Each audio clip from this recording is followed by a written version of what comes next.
him as she asks him the gift, the very thing she does not have in her hand. She says, if you give it to me, he's yours.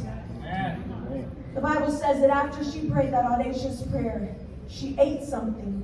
Her face changed.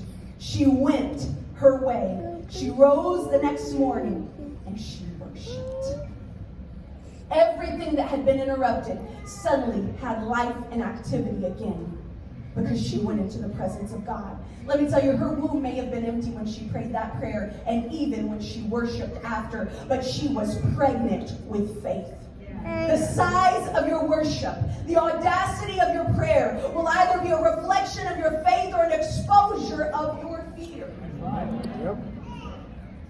Some of you may have heard this testimony before, but for 15 years, I know you saw the beautiful pictures of my children yesterday. For 15 years, my husband and I prayed for children, the first 15 years of our marriage.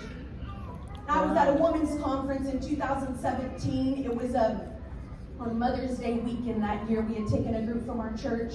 While I was there, I was doing what every godly and holy woman does. She goes to the exhibitor center to go buy something, not for her spouse, but for herself. And I was shopping around when all of a sudden I caught a glimpse of a onesie that was on a display, and it said, "Gift from God." And my mind suddenly went back to a missions trip I was at in Costa Rica with one of my dear friends at the time, who was the GM director for the national offices, Mandy Groon, and how she was sharing her story with me of how the Lord had challenged her to buy a onesie, began to pray, and thank God for a miracle even before she received it. And I'll tell you, when she told me in that hotel room that day, a year prior, I was all in. I was like, yeah, this is wonderful. This sounds great in theory. But when I got home, I was like, I don't think I'm ready to do that. You see, prior to that, a few years prior, we had had a miscarriage and lost a child. It was very tragic in the way it happened, that I wasn't ready to have that much of audacious faith until that moment when I saw that onesie. And I felt the Spirit of the Lord say, go and buy it. And began to thank me for your miracle.